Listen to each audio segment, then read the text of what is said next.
Deer students, good morning to you all. সুপ্রিয় ছাত্রছাত্রী, তোমাদের সকলকে শুভ সকাল। আমরা আজ ষষ্ঠ শ্রেণীর ইংলিশ ফর টুডে বইয়ের এক্সপেরিয়েন্স 13-এর মাই বুকস এর দ্বিতীয় অংশ নিয়ে আলোচনা করব। আমরা গত পার্টে ইউনিট 13-এর অর্থাৎ মাই বুকসের এক্সপেরিয়েন্স 13.1, 13.2 আলোচনা করেছিলাম। আজকে আমরা 13.3 থেকে আমাদের আলোচনা শুরু করব। দেখো 13.3 কি বলেছে। Now listen to the recitation of the poem my books, then in pairs practice and recite it to the class. প্রথমে এই মাই বুকস এই কবিতাটা তোমরা শুনবে, তারপরে এটা ক্লাসে তোমাদেরকে রিসাইট করে শোনাতে হবে। তোমরা জোড়ায় জোড়ায় প্র্যাকটিস করবে, তারপরে এটা ক্লাসে সবার সামনে তোমরা এটা শোনাবে। আসো আমরা আগে কবিতাটা শুনি। মাই books, I love my books. They are the homes of queens and fairies, knights and gnomes. Each time I read, I make a call on some kind person, large or small, who welcomes me with hearty hand and lead me through his wonderland. Each book is like a city street, along whose winding way I meet new friends and old who laugh and sing and take me off adventuring. তোমরা মাই books কবিতাটা শুনলে, কবিতাটা অনেক মজার ছিল, তাই না? অনেক সুন্দর। কেন তোমরা বই পড়বে? বই পড়লে, গল্পের বই পড়লে কি লাভ হবে, কি মজা পাবে তোমরা জানতে পারলে।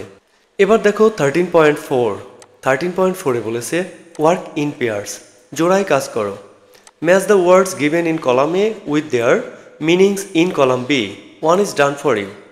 জোড়ায় কাজ করো, কলাম এতে দেওয়া শব্দের সাথে কলাম বিতে দেওয়া শব্দের অর্থ মিলাও। একটি তোমাদের জন্য করে দেয়া হলো। তোমরা বাম পাশে দেখতে পাচ্ছ কলাম এতে দেওয়া আছে প্রদত্ত শব্দ, এইগুলোর অর্থ কলাম বিতে দেয়া আছে। আমরা এ কলামের শব্দের সাথে বি কলামের শব্দের অর্থ মিল করব। শুরুতেই দেখো নাইটস, নাইটস মানে বীর যোদ্ধা, তোমরা জানো। দেখো ডান পাশে এটার যেটা মিনিং সেটা হলো আর a rank of honour for courage or special achievement, কোনো একটা পদবি সাহসিকতার জন্য অথবা কোনো বিশেষ কৃতিত্বের জন্য, এটা হলো নাইটস। এরপর দেখো নোমস, নোমস মানে কি বেটে আকৃতির লোক অথবা যে সকল আদিমকালে অথবা পৌরাণিক কাহিনীতে যে সকল লোক রত্ন ভাণ্ডার পাহারা দিত। এই যে an imaginary small old bearded man with a hat in children story book, এইটা হবে। তাহলে নোমস হবে এইটা। ছেলে মেয়েদের গল্পের বইতে এরকম ক্যারেক্টার বা এরকম লোকের সন্ধান তোমরা পাবে।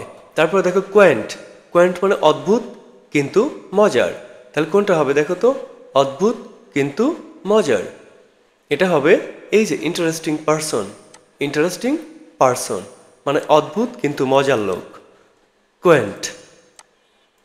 এরপরে দেখো রয়েছে হার্টি, হার্টি মানে অন্তর থেকে, এটা কোনটা হবে বলো তো? এখানে হার্টি সজীবতা অর্থেও বসতে পারে, কিন্তু এই যে লাইভলি, হার্টি লাইভলি মানে অন্তর থেকে বা আন্তরিকভাবে। এরপর রয়েছে দেখো থ্রু, থ্রু মানে ভিতর দিয়ে, তাহলে এটা হবে এই যে অ্যাক্রস, থ্রু হবে অ্যাক্রস, কোনো কিছু ভিতর দিয়ে বা আড়াআড়ি ভাবে। এরপর রয়েছে লিড, লিড মানে চালনা করা। To show the way to A group of people, তাহলে এটা হবে এই যে এইটা, to show the way to A group of people. এরপর দেখো উইন্ডিং, উইন্ডিং মানে ঝড়ো বা বাতাস বইছে এমন অথবা ঘূর্ণি পাক খাওয়া এরকম কিছু হতে পারে। তাহলে দেখো এটা হবে এই যে এইটা সোজাসুজি আছে।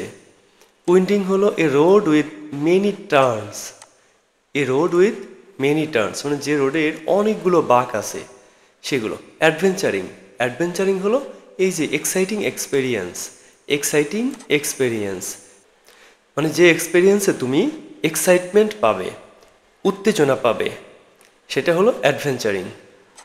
তাহলে তোমরা বাম পাশের শব্দের সাথে ডান পাশের শব্দের অর্থের মিলগুলো দেখলে।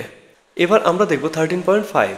13.5 বলেছে in pairs or groups discuss the characteristics of a poem and identify the stanzas and rhyming words in the poem my বুক।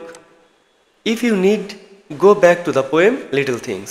বলছে জোড়ায় বা দলে ভাগ হয়ে কবিতার বৈশিষ্ট্য আলোচনা করো। মাই বুকস কবিতার স্টানজা এবং রাইমিং ওয়ার্ডগুলো চিহ্নিত করো। যদি প্রয়োজন হয় আমরা আগে যে একটা লিটল থিংস কবিতা পড়েছি সেইটা দেখে আসতে পারো। আমাদের দেখে আসা লাগবে না, কারণ আমরা জানি, তাই না? রাইমিং ওয়ার্ড কি, স্টানজা কি, আমরা এগুলো সব জানি। প্রথমে তোমাদের বন্ধুদের সাথে আলোচনা করতে বলেছে, তোমরা এভাবে আলোচনা করতে পারো। Hello Tina, what are the characteristics of a poem? Can you identify the stanzas in the poem my books? Hello Tina, তুমি কি জানো কবিতার বৈশিষ্ট্য কি কি? তুমি কি জানো মাই বুক কবিতায় কয়টা স্টানজা আছে? এবার টিনা এভাবে তার জবাব দিতে পারে, ইয়েস আই ক্যান। হ্যাঁ, আমি পারি। A poem is a kind of literary writing. কবিতা হলো এক ধরনের সাহিত্যকর্ম। It has some characteristics such as stanza, rhyming, etc. এটার কিছু বৈশিষ্ট্য রয়েছে, যেমন ধরো স্তবক বা স্টানজা, রাইমিং মানে অন্তমিল অথবা শব্দের আগের শব্দের সাথে পরের শব্দের মিল। And the stanzas of the poem are, এবং এই কবিতার স্টানজাগুলো হলো I love my dot dot gnomes. এটা একটা স্টানজা। I love my dot dot মানে ভিতরে আরো কিছু লাইন আছে, শেষের শব্দটা হলো নোমস, এটা একটা স্টানজা। আবার ইস টাইম ওয়ান্ডারল্যান্ড, এটা আরেকটা স্টানজা। And is book dot dot of adventuring, এটা আরেকটা স্টানজা। তাহলে আমরা দেখলাম যে এই কবিতায় তিনটা স্টানজা আছে। Now can you say about rhyming words in this poem? Tina এবার তোমাকে জিজ্ঞাসা করতে পারে যে এই কবিতায় যে রাইমিং ওয়ার্ডগুলো আছে সেগুলো কি বলতে পারো? ছিনা বলতে পারে এভাবে, well the rhyming words of this poem is homes, নোমস।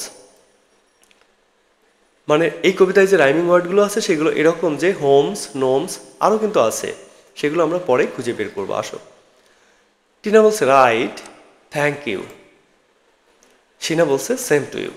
এভাবে তোমরা একজন আরেকজনের সাথে আলোচনা করে কিছু তথ্য পেতে পারো। তারপরে জোড়ায় আলোচনা করে আরও কমপ্লিট তথ্য নিয়ে সেটা ক্লাসে উপস্থাপন করতে পারো। তাহলে দেখো আমরা জানলাম যে এই মাই বুক এই কবিতায় কি কি বৈশিষ্ট্য আছে? স্টানজা আছে। এই কবিতায় আছে 3 stanza. The poem has 3 stanza. একটা স্টানজা হলো I love my book dot dot dot dot knights and gnomes. এই 4 লাইন বা 6 লাইন যা আছে এটা হলো একটা স্টানজা। এই যে দেখো এই প্রথম 4 লাইন হলো একটা স্টানজা। দ্বিতীয় স্টানজা হলো each time I read I make a call and lead me through his wonderland. এটা হলো প্রথম লাইন, এটা হলো শেষ লাইন। এই লাইনগুলো এটা আরেকটা স্টানজা। আসো আমরা দেখি। এই যে each time I read I make a call on some quaint person, large or small, who welcome me with hearty hand and lead me through his wonderland. এটা দ্বিতীয় স্টানজা। তৃতীয় স্টানজা কোথায়? His book is like dot dot dot dot dot dot and take me off adventuring. এই লাইনগুলো এটা হলো তৃতীয় stanza. তৃতীয় স্টানজায় কোন কোন লাইন আছে? তৃতীয় স্টানজায় His book is like a city street along whose winding way I meet new friends and old who laugh and sing and take me off adventuring. এই 5 লাইন হলো তৃতীয় স্টানজা। দেখো রাইমিং ওয়ার্ড, এই কবিতায় বেশ কিছু রাইমিং ওয়ার্ড রয়েছে, যেমন homes, gnomes, call, small, hand, land, street, meet, sing, adventuring. আসো আমরা কবিতায় দেখি।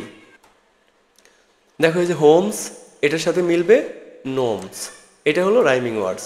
আবার এখানে দেখো কল এর সাথে মিলবে স্মল। আবার হ্যান্ড এটার সাথে মিলবে ওয়ান্ডারল্যান্ড। আবার দেখো স্ট্রিট, মিট, এটা হলো রাইমিং ওয়ার্ড।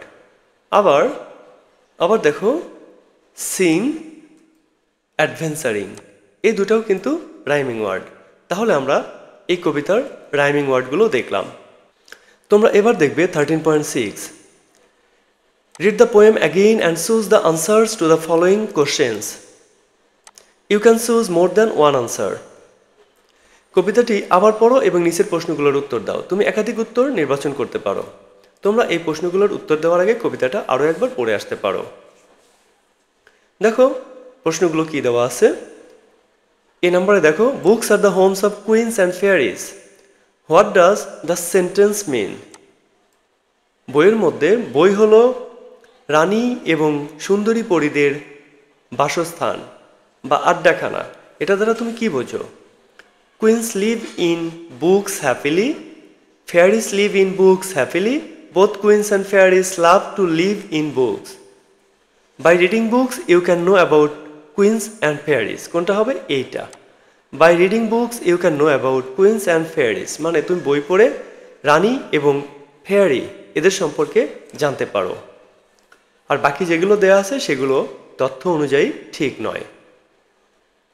দ্বিতীয় প্রশ্ন দেখো, what does the poet compare the book with? কবি বইকে কিসের সাথে তুলনা করেছে? নোমস, অদ্ভুত লোকের সাথে, কোয়াইন্ট পারসন, মজার লোকের সাথে, সিটি স্ট্রিট, নতুন শহরের রাস্তার সাথে, নিউ ফ্রেন্ডস, নতুন বন্ধুর সাথে। কি হবে এটা বলো তো? এটা হবে সিটি স্ট্রিট, তাই না? এরপরের প্রশ্ন দেখো, what does the poem say about what you can do by reading books? এই কবিতা তোমাদের কি বলে তোমরা বই পড়ে কি করতে পারো? Know the brave people, know the brave person in history, ইতিহাসের সাহসী লোকদের সম্পর্কে তোমরা জানতে পারো। হ্যাঁ, আমরা জানতে পারি, তাই না? তাহলে এটা হবে। তারপরে দেখো, গো টু দ্য ওয়ান্ডারল্যান্ড, আমরা ওয়ান্ডারল্যান্ডে যেতে পারি। আমরা কি যেতে আসলে পারি? না, জানতে পারি। মেক এ কল, আমরা ডাকতে পারি না, আমরা আসলে মনে মনে ডাকতে পারি, ইমাজিনেশনে বাস্তবিক করতে পারি না। তাহলে এই যে meet all the lovely people, আমরা অনেক লাভলি পিপল সম্পর্কে জানতে পারি, এটা নেওয়া যেতে পারে। ঠিক আছে, এখানে মিট মানে আসলে বইয়ের মধ্যে তাদের সন্ধান পাওয়া, এটা অর্থে। এরপরের প্রশ্ন দেখো, how many stanzas are there in this poem? এই কবিতায় কয়টা স্টানজা আছে? তোমরা দেখেছো কয়টা বলো তো? 2টা, 3টা, 4টা নাকি 5টা? কয়টা স্টানজা বলো তো? আমরা দেখেছি 3টা স্টানজা আছে, তাই না? পরের প্রশ্ন দেখো, what is the rhyming word for homes? হোমসের রাইমিং ওয়ার্ড কোনটা? কুইন্স, স্মল, ফ্রেন্ডস নাকি নোমস? হোমস এর সাথে কোনটা মেলে? নোমস, তাই না? তাহলে রাইমিং ওয়ার্ড হবে নোমস। সুপ্রিয় শিক্ষার্থী, আমরা আমাদের এই এক্সপেরিয়েন্সের আজকের আলোচনা এ পর্যন্তই শেষ করব। এই এক্সপেরিয়েন্সের বাকি অ্যাক্টিভিটিসগুলো আমরা আগামী ক্লাসে আলোচনা করব। সে পর্যন্ত তোমরা সবাই ভালো থেকো, আর অবশ্যই লাইক, কমেন্ট এবং শেয়ার করে আমাদের সাথেই থেকো।